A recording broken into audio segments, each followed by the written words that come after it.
Over 2/3 of organizations are launching or relaunching employee engagement initiatives right now. Do you really need a survey to share that information?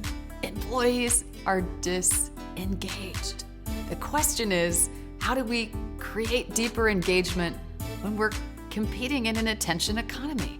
People are pulled between responding to emails, sending in projects, all of the life demands that are happening, not to mention the meeting that's blaring on in the background.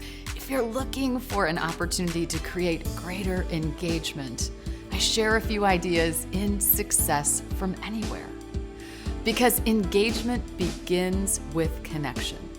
And that can be as simple as committing to gathering with a purpose. When you come together for a meeting or a conversation, do you know why you're there? Because when people are clear about the purpose, they tend to engage more deeply. When we look in the direction of how to engage, what gets us excited, and how to feel more connected, I think about how do we turn work into play. I mean, when I was a kid, I actually loved to play Office, and I did it for free.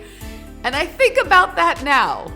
What would it look like if you could come to work from the mindset that says, we could play?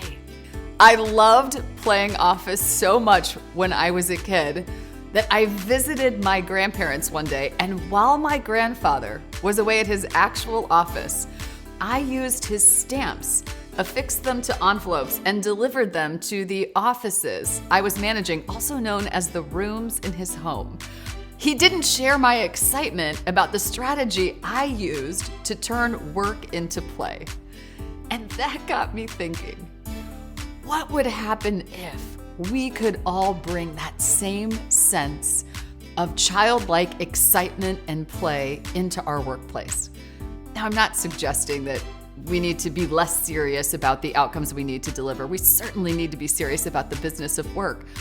But the difference between how my grandfather felt at the end of his workday at the actual office and how I felt playing work was a beginner's mindset. I wonder what would happen for you and for your organization if you could go back to that beginning, that thought of your first job, connect back with how it felt when work was play. What might that do to energize your employees? What might that do to energize you as a leader and get you reconnected with the thought that work is ours to create and something that we can all play at together? That's the premise and the promise of Success from Anywhere. That the future of work is less about how we reconfigure the cubicles and more about how we redesign our relationship with work.